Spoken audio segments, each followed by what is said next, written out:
Very good morning to everyone. कल के topic में हमने अपना पढ़ा था कि सीमेंट क्या होता है, उसके कंपोजिशंस क्या होते हैं, किस जो सीमेंट के कंपोजिशन है उसका क्या काम होता है।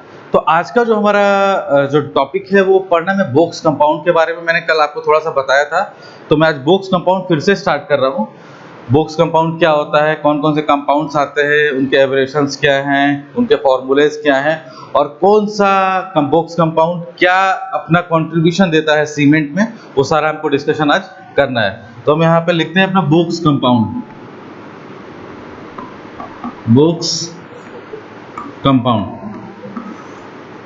जैसा कि मैंने आपको कल भी बताया था ये कि बोक्स कंपाउंड, बोक्स एक साइंटिस्ट थे जिन्होंने बोक्स कंपाउंड के बारे में बताया था। 4 कंपाउंड्स के बारे में उन्होंने बताया था कि ये कंपाउंड हमारे सीमेंट्स में होते हैं और इस कंपाउंड का ये स्पेसिफिक काम होता है। उसके स्पेसिफिक काम को आज हम लोग यहाँ पर देखेंगे। तो सबसे पहले हम चारों बोक्स कंपाउंड्स के नाम लिख लें, देन आफ्टर उसके बाद उसका डिस्कशन करेंगे। तो जो सबसे पहला बोक्स कंपाउंड है वो क्या है, C3S। इसको हम लोग क्या बोलते हैं, ट्राई कैल्शियम सिलिकेट। ठीक। Second is die calcium silicate. Number third is C3A, try calcium aluminate. Try calcium aluminate.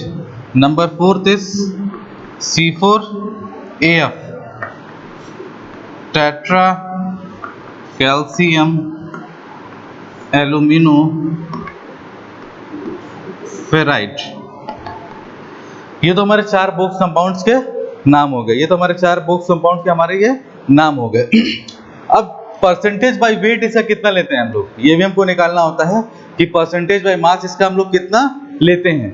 तो percentage by mass in concrete क्या होना चाहिए इसका, परसेंटेज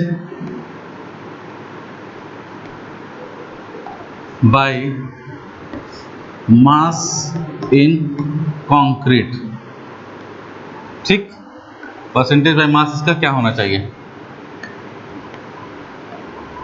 ठीक है, ये हमको बताना है कि परसेंटेज बाय मास इस ये बोक्स कंपाउंड का हमारा कितना होना चाहिए। तो ये होता है हमारा 30 से लेकर 50 तक परसेंट। ये होता है 20 से लेकर 45% तक, 20 से लेकर 45% तक, 20 से लेकर 45% तक होता है।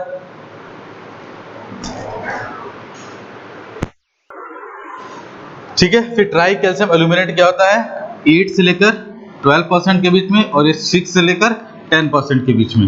ये सब क्या है, percentage by mass in concrete. Approx इतना लेते हैं। अब इसमें वैल्यू 30 भी हो सकती, 30 से 50 के बीच में वैल्यू कुछ भी हो सकती है। वो according to grade of concrete पे हमारा डिपेंड करेगा कि सॉरी ग्रेड ऑफ सीमेंट पे डिपेंड करेगा कि हमारा कौन सा ग्रेड का सीमेंट है। तो ये हमारा एक जनरल टर्म्स है और ये काफी सारे एग्जाम्स में पूछा भी जाता है कि क्या किसकी वैल्यू होती है। ठीक है, तो ये हमारा हो गया बोक्स कंपाउंड और percentage by mass in concrete. अब हम एक एक बोक्स कंपाउंड के बारे में, एक एक बोक्स कंपाउंड के बारे में इसके स्पेसिफिक कैरेक्टरिस्टिक्स को पढ़ेंगे। इसके क्या करेंगे, स्पेसिफिक कैरेक्टरिस्टिक्स को हम लोग पढ़ेंगे।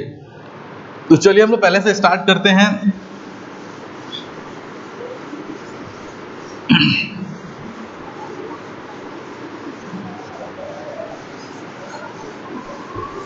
चलिए हम लोग सबसे पहले स्टार्ट करते हैं try calcium silicate. Try calcium silicate से हम लोग स्टार्ट करते हैं कि ट्राई कैल्शियम सिलिकेट्स की क्या होता है, ट्राई कैल्शियम सिलिकेट्स क्या होता है। अब हम यहाँ पे हेडिंग डाल देंगे जो अपना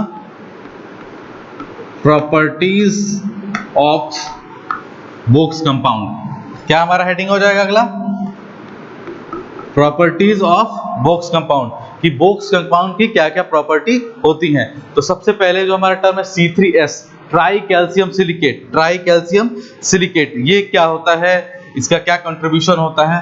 तो इसमें देखिए, पहला जो सिलिकेट होता है वो हीट को कम जनरेट करता है। Aluminate generating the maximum heat and silicate generating the minimum heat. ये पहली चीज आप जान लीजिए। ठीक है, इसके पॉइंट्स पे हम डिस्कशन करते हैं ट्राई कैल्शियम सिलिकेट पे।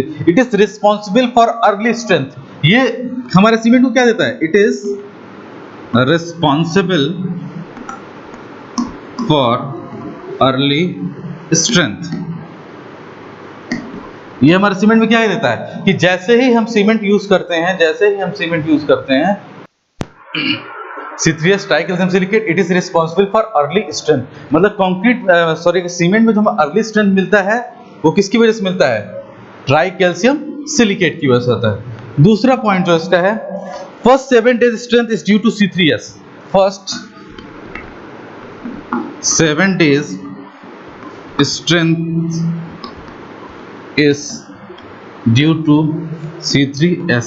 जो पहले 7 दिन में स्ट्रेंथ मिलती है हमें, जो पहले 7 दिन में हमें सीमेंट में या कंक्रीट में स्ट्रेंथ मिलती है, वो किसकी वजह से होती है? C3S की वजह से होती है। ठीक है। अगला point, it produces more heat of hydration. It produces more heat of hydration. ये क्या करता है? ये आपका हीट ऑफ हाइड्रेशन क्या करता है? ये ज्यादा प्रोड्यूस करता है as compare to C2S। As compare to C2S, ये जो C3S होता है हमारा, वो क्या करता है? हीट ज्यादा प्रोड्यूस करता है। हीट ऑफ हाइड्रेशन का मतलब समझना चाहेंगे आप यहाँ पे। हीट ऑफ हाइड्रेशन ये होता है कि जैसे सीमेंट है हमारा, ठीक, सीमेंट में हमारे 4 कंपाउंड्स है, मैंने आपको बताया सीमेंट मिलके बना होता है। जैसे हमने उसमें पानी डाला, जैसे हमने उस सीमेंट में पानी डाला, सीमेंट में पानी डालने से क्या होता है कि कौन सा कंपाउंड सबसे ज्यादा उष्मा निकालता है? Heat of hydration. कौन सा कंपाउंड सबसे ज्यादा उष्मा देता है? तो उसको हम लोग बोलते हैं हीट ऑफ हाइड्रेशन। जब वाटर के साथ सीमेंट का रिएक्शन होता है तो उस पूरे प्रोसेस को हम लोग बोल सकते हैं कि हीट ऑफ हाइड्रेशन। ठीक है। तो ये हमारा किसका हो गया? ट्राइकैल्शियम सिलिकेट का हो गया। ट्राइकैल्शियम सिलिकेट का हो गया। ठीक है। ये हमारी ट्राइकैल्शियम सिलिकेट की प्रॉपर्टीज हो गई। अब नंबर 2 पे आते हैं हम, डाई कैल्शियम सिलिकेट। नंबर 2 पे आते हैं हम लोग, die calcium silicate.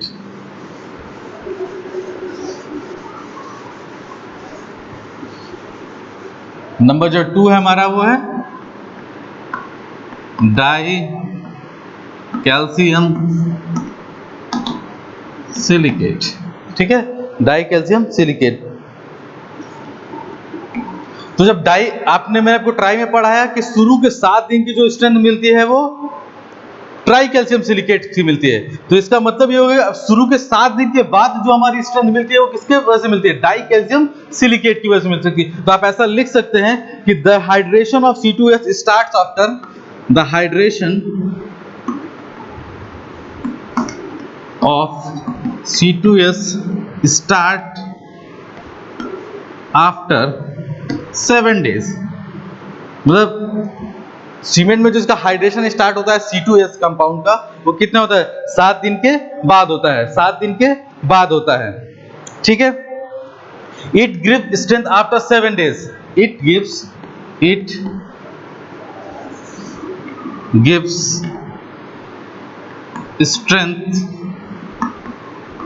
After 7 days। ये 7 दिन के बाद क्या करता है? अपना स्ट्रेंथ देता है, क्योंकि इसका हाइड्रेशन कब स्टार्ट होता है?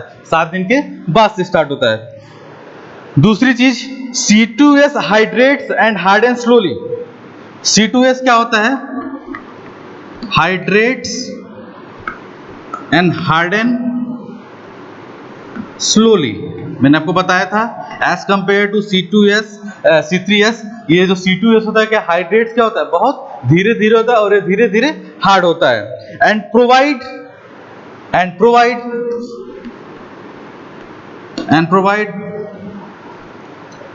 Ultimate strength.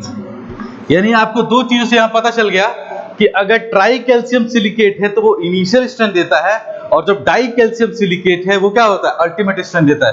तो ये बहुत इंपॉर्टेंट फैक्टर है दोनों। किसी भी कॉम्पिटिटिव एग्जाम में कहीं भी चीजें आपसे किसी इंटरव्यू में पूछी जा सकती हैं कि बोक्स कंपाउंड में इनिशियल स्ट्रेंथ कौन देता है और अल्टीमेट स्ट्रेंथ कौन देता है। तो हमारा इनिशियल स्ट्रेंथ देता है हमारा क्या? ट्राई कैल्शियम सिलिकेट, और जो हमारा अल्टीमेट यानी फाइनल जो स्ट्रेंथ हमारी होती है वो कौन देता है? Die calcium silicate.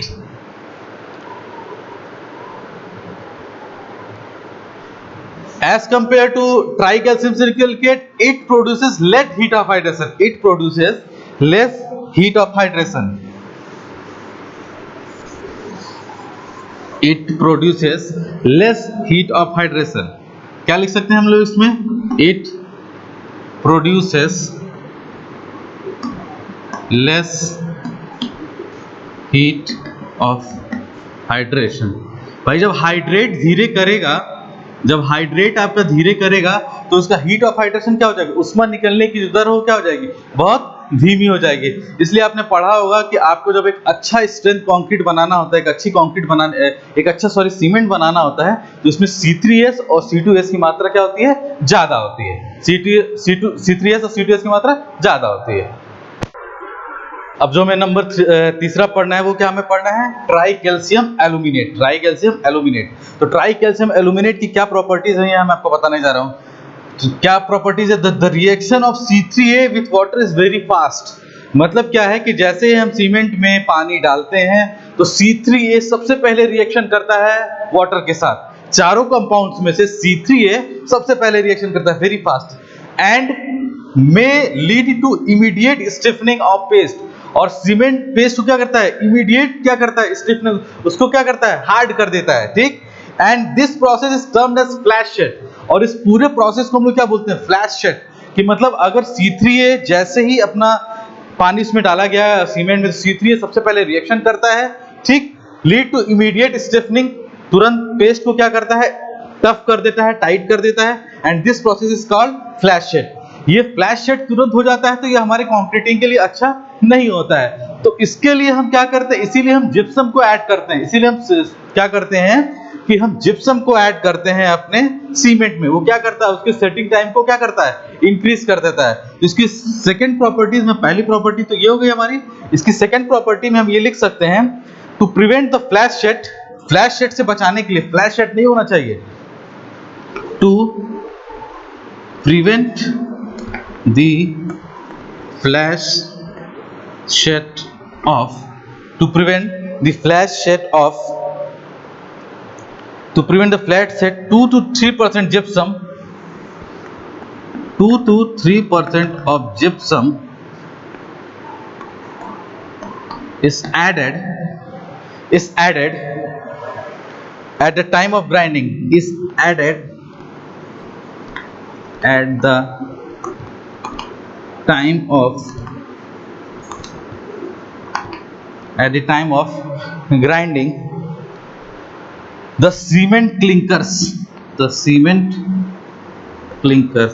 ये सीमेंट क्लिंकर्स के बारे में हम लोग अभी डिटेल स्टडी करेंगे जब हम इसका प्रोसेस, मैन्युफैक्चरिंग प्रोसेस पढ़ाएंगे आपको। जब हम इसके बाद आपको सीमेंट का मैन्युफैक्चरिंग प्रोसेस पढ़ाएंगे तो आपको सीमेंट क्लिंकर के बारे में आपको डिटेल डिस्कशन करेंगे। तो क्या होता है, this to prevent the flash shed से बचाने के लिए 2 to 3% of gypsum is added at the time of grinding the cement clinkers.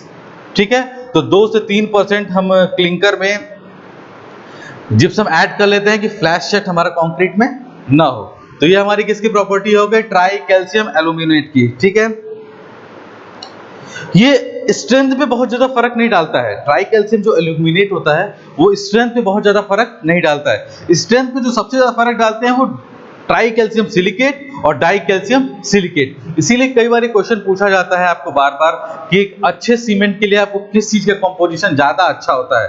तो इसमें आपके कई ऑप्शंस बन सकते हैं, C3A, C3S, C2S, C4A। लेकिन जो बेस्ट कॉम्बिनेशन होता है वो सीमेंट के लिए वो क्या होता है आपका, C3A एंड C2S होता है। ठीक, तो ये हमारा क्या, ट्राई कैल्शियम एल्यूमिनेट। अब जो हमारा लास्ट बचता है वो क्या है, C4AF। लास्ट जो हमारा बचता है वो क्या बचता है हमारा, C4AF।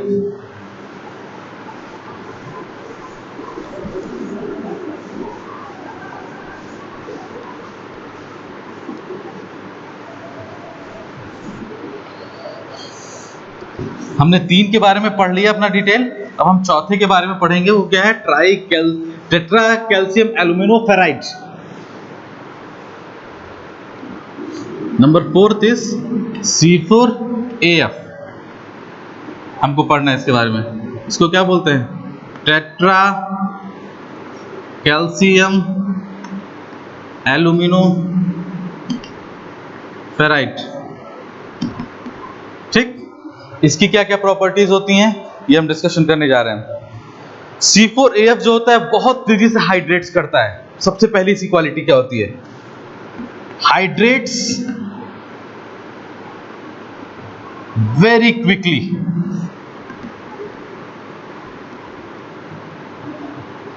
हाइड्रेट्स वेरी क्विकली, बहुत तेजी से हाइड्रेट करता है ये, ठीक है। इट जो अगली इसकी प्रॉपर्टी होती है, it does not contribute to the strength of concrete, ये कोई स्ट्रेंथ नहीं देता है। It does not any contribution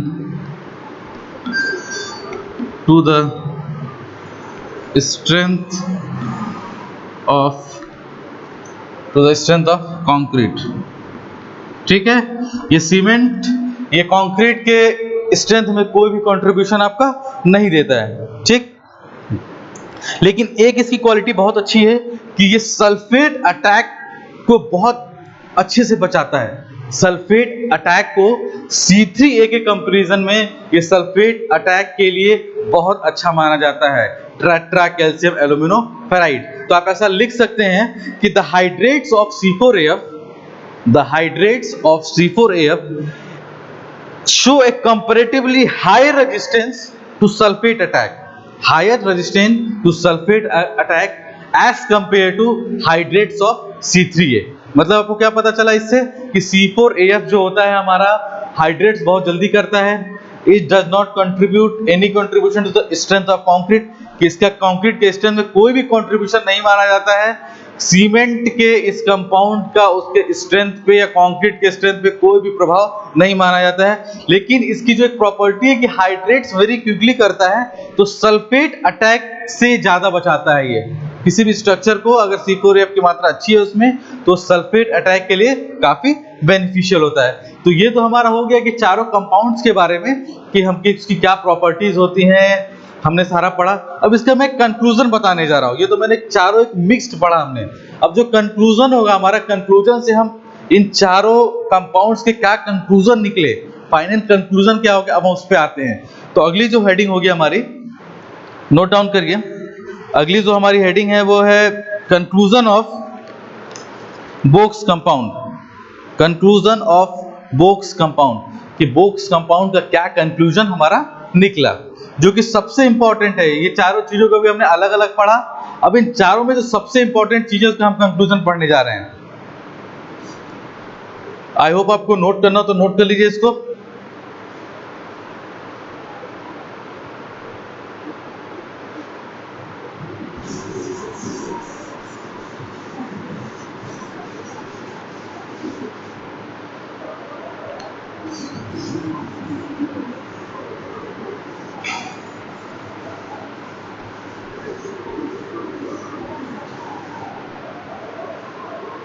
तो हमारी अगली हेडिंग जो हो जाएगी, क्या हो जाएगी, conclusion of box compound. Conclusion of box compound, हमने चारों बोक्स कंपाउंड के बारे में जो भी पढ़ा उससे हमने क्या सीखा, क्या चीज। ये जो मैं कंक्लूजन बताने जा रहा हूँ ये आपको किसी भी एग्जाम्स के लिए, कॉम्पिटिटिव एग्जाम के लिए, आपके इंटरव्यूज के लिए बहुत ज्यादा इंपॉर्टेंट है। तो इस पे थोड़ा आप लोग फोकस करिएगा।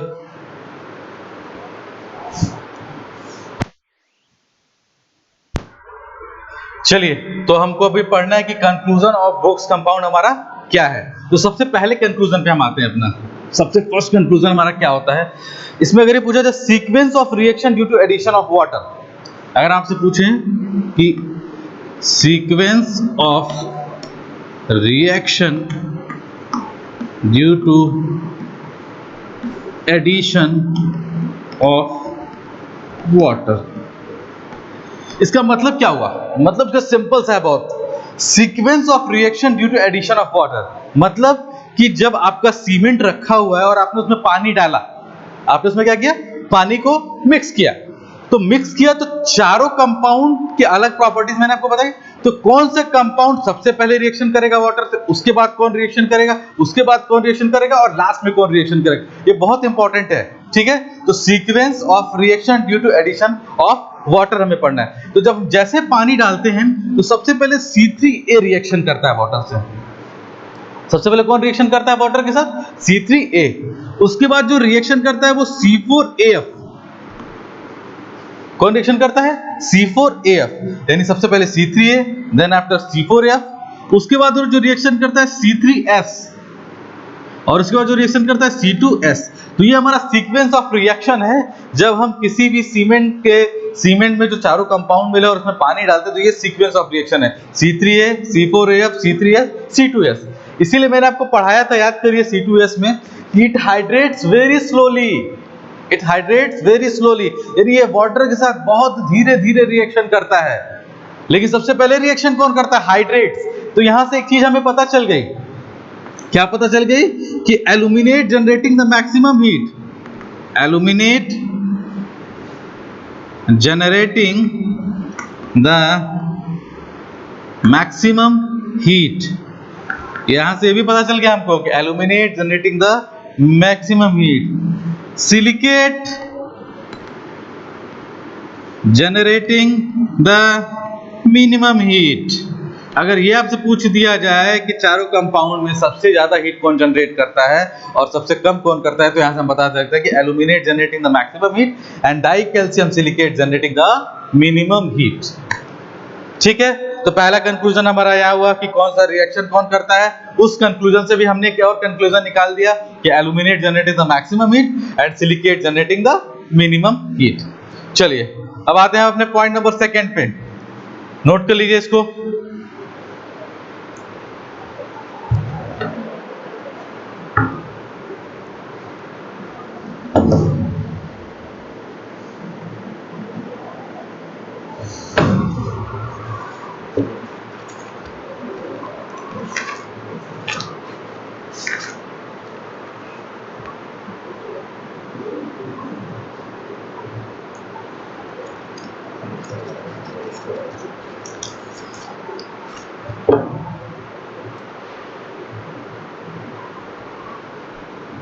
चलिए स्टार्ट करते हैं, अपने नोट कर लिया होगा। अब आते हैं हम अपने पॉइंट नंबर 2 पे।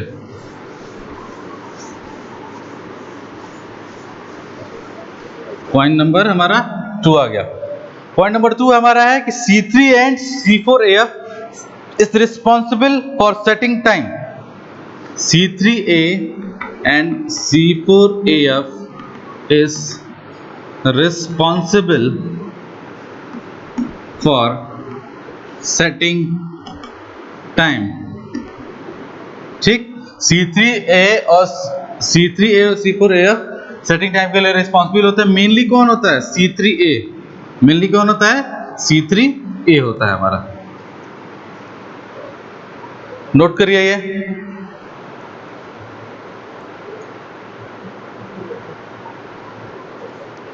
जो अगला पॉइंट है हमारा वो ये है, आई होप आपको समझ में आ रहा होगा, आप इसको नोट डाउन कर लीजिए, फिर हम पॉइंट नंबर 3 पे चलते हैं।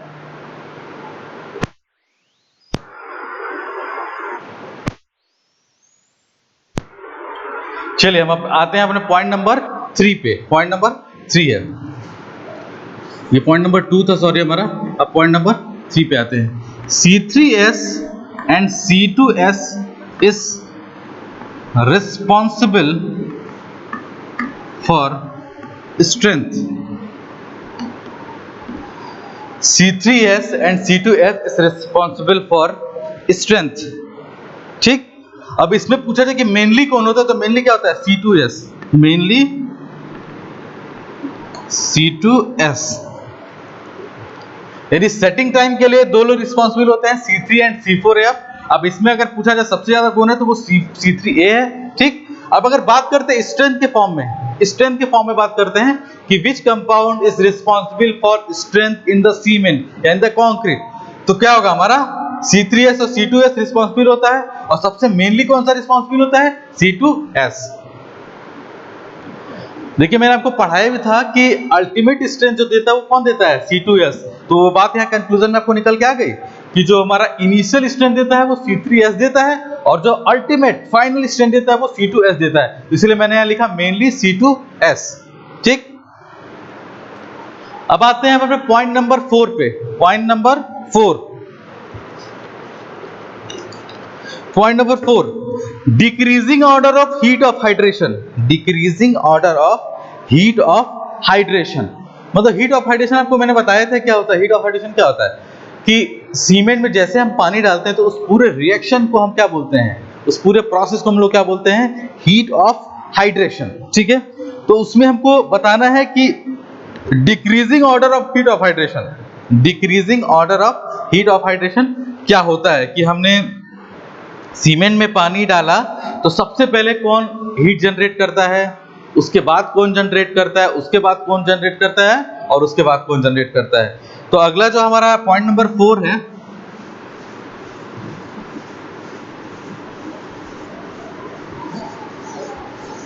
डिक्रीजिंग ऑर्डर का मतलब कि घटते हुए क्रम में, घटते का मतलब कि सबसे बड़ा पहले आएगा और सबसे जो छोटा है वो बाद में आएगा। तो पॉइंट नंबर 4 जो हमारा क्या है,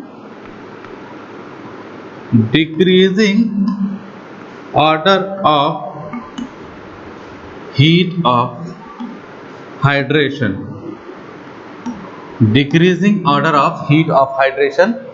ठीक है, बोक्स कंपाउंड में decreasing order of heat of hydration क्या होगा। ठीक है, तो आप थोड़ा सा दिमाग लगाइए कि इसमें क्या हो सकता है कि सबसे ज्यादा हीट कौन जनरेट करेगा, उसके बाद हीट कौन जनरेट करेगा, उसके बाद कौन जनरेट करेगा, और उसके बाद कौन जनरेट करेगा। तो सबसे ज्यादा जो हीट जनरेट करता है वो एल्यूमिनेट, अभी मैंने आपको बताया था कंक्लूजन में।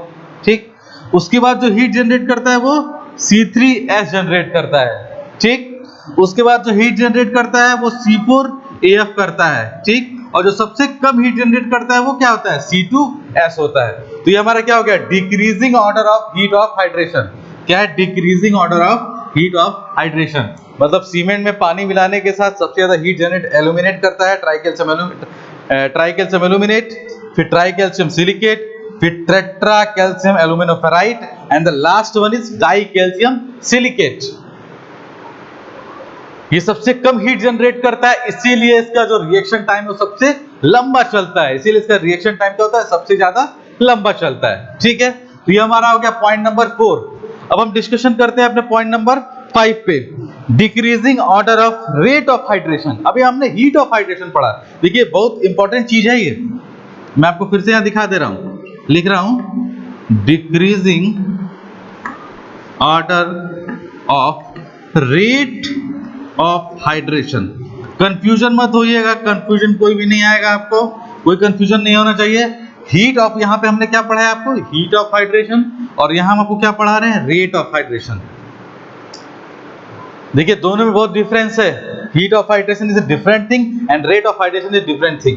रेट ऑफ हाइड्रेशन का मतलब ये हुआ, आप ऐसे समझिए कि जैसे सीमेंट है, ठीक है, सीमेंट में हमने पानी डाला, आपको मैंने बताया कि एल्यूमिनेट सबसे जल्दी पानी के साथ रिएक्शन करता है C3A, मैंने आपको पहले पॉइंट में लिखाया भी। लेकिन यहाँ रेट ऑफ हाइड्रेशन, जब रेट जुड़ जाएगा, जब भी आपका रेट जुड़ेगा, इसका मतलब क्या हुआ कि सबसे पहले अपना रिएक्शन कौन खत्म करता है, सबसे पहले अपना रिएक्शन कौन पानी के साथ खत्म करता है। वहां रेट की बात जब आ जाएगी तो बात ये आ जाएगी, और हीट की जब बात आ जाएगी तो हीट ऑफ हाइड्रेशन का सिंपल सा मतलब ये हो गया कि कौन सबसे ज्यादा हीट किससे सबसे ज्यादा उष्मा निकलती है, वो हो गया।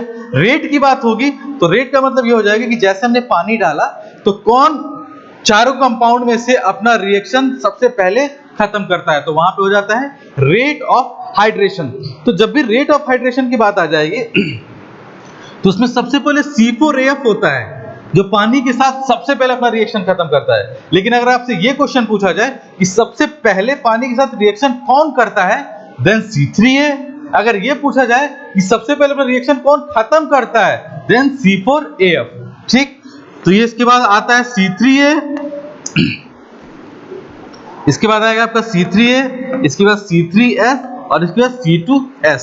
तो इन दोनों में बहुत डिफरेंस है, इस बात को समझने की कोशिश करिएगा कि decreasing order of heat of hydration and decreasing order of rate of hydration. I hope आपको ये समझ में आ गया होगा, नोट डाउन कर लीजिए इसको। ठीक है, आई होप आपको समझ में आ गया होगा decreasing order of heat of hydration का। तो मैं फिर से बता दे रहा हूँ, हीट ऑफ हाइड्रेशन जो उष्मा निकलने की दर होती है, और रेट ऑफ हाइड्रेशन जो होता है वो क्या होता है, रिएक्शन टाइम होता है कि वाटर से कौन सबसे पहले रिएक्शन वाटर के साथ खत्म करता है। तो ये मैंने दोनों चीजें आपको बता दी। अब जो हमारा लास्ट पॉइंट है आज के टॉपिक का, वो हमारा है डिक्रीजिंग ऑर्डर ऑफ स्ट्रेंथ। किस मतलब सबसे ज्यादा स्ट्रेंथ कौन देता है, उसके बाद कौन देता है, उसके बाद और सबसे कम कौन स्ट्रेंथ देता है। तो डिक्रीजिंग ऑर्डर ऑफ स्ट्रेंथ,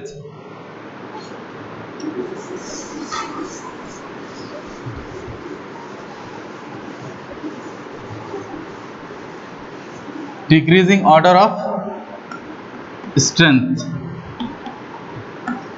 ठीक, डिक्रीजिंग ऑर्डर ऑफ स्ट्रेंथ सबसे कौन ज्यादा देता है? डिक्रीजिंग मतलब घटते हुए क्रम में, घटते हुए जो चीज हम पहले लिखेंगे वो सबसे ज्यादा देती है, फिर उससे कम, फिर उससे कम, फिर उससे कम, ठीक है। तो डिक्रीजिंग ऑर्डर ऑफ स्ट्रेंथ, तो सबसे ज्यादा जो स्ट्रेंथ देता है वो कौन आपका देता है? C3S देता है, ठीक। उसके बाद C2S देता है, देन आफ्टर C3A एंड सबसे लास्ट में C4AF। मैंने आपको बताया था कि स्ट्रेंथ पे C4AF का बहुत ज्यादा प्रभाव नहीं होता है, वो चीज देखिए आपको यहाँ पे कंक्लूजन में निकल के आ गई कि सबसे ज्यादा, लेकिन आपको सीमेंट में सबसे ज्यादा ये दोनों पार्टिकल्स मिलके आपको 70 to 80% आपको स्ट्रेंथ देते हैं। C3S एंड C2S का जो कंट्रीब्यूशन होता है पूरे सीमेंट के स्ट्रेंथ में करता है 70 से लेकर 80% के बीच में आपका स्ट्रेंथ होता है, ठीक है। तो ये हमारा हो गया डिक्रीजिंग ऑर्डर ऑफ स्ट्रेंथ, तो C3S then C2S then C3A and then C4AF। Clear? I hope आज का आपको टॉपिक बोक्स कंपाउंड का समझ में आ गया होगा। आज का हमारा ये टॉपिक बोक्स कंपाउंड कहीं पे ओवर होता है, ठीक है। नेक्स्ट टॉपिक में हम लोग पढ़ेंगे manufacturing of cement, manufacturing of cement हम पढ़ेंगे, फिर उसके हम डिटेल वर्जन में जाएंगे, ड्राई प्रोसेस, वेट प्रोसेस, क्या क्या इंस्ट्रूमेंट्स हम यूज करते हैं अपने सीमेंट बनाने में, वो सारा हम अपना डिस्कशन आपको करेंगे। तो आज के लिए आपको इतना ही, थैंक यू।